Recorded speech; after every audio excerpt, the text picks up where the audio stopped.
Advance income हो चाहे expenses, advance income advance expenses, financial statement बनाते वक्त अगर एडवांस इनकम है यानी कि आप नेक्स्ट ईयर के लिए आपको पहले मिल गया, और अगर एडवांस एक्सपेंसेस है यानी कि नेक्स्ट ईयर के लिए आपने एडवांस में पेमेंट कर दिया, दोनों ही चीज़ चाहे वो इनकम हो चाहे एक्सपेंसेस हो, अगर एडवांस में हो रहा है मतलब नेक्स्ट ईयर के लिए हो रहा है, तो उस केस में आप क्या करोगे, उसको डिडक्ट करोगे।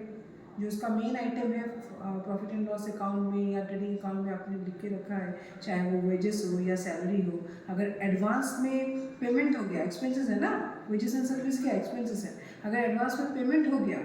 तो यानी कि नेक्स्ट ईयर के लिए हो गया, उसको माइनस कर दोगे। और अगर एडवांस इनकम होता है, सपोज को रेंट है और एडवांस में आपको मिल गया, तो क्या है नेक्स्ट ईयर से रिलेटेड है, उसको भी डिडक्ट करोगे, है ना। एक्सपेंसेस हो चाहे इनकम हो, एडवांस में पे कर रहे हो या मिल रहा है, दोनों को डिडक्ट करना ही है मेन आइटम से।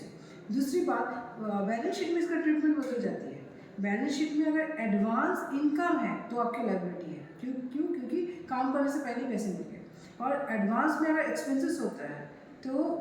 इसका मतलब क्या हो गया, आपने पहले पेमेंट कर दिया, एडवांस एक्सपेंसेस मतलब प्रीपेड एक्सपेंसेस, ठीक है, पहले ही पेमेंट कर दिया, तो पहले पेमेंट कर दिया वो आपका एसेट बन जाता है, ठीक है, समझ में आ गया।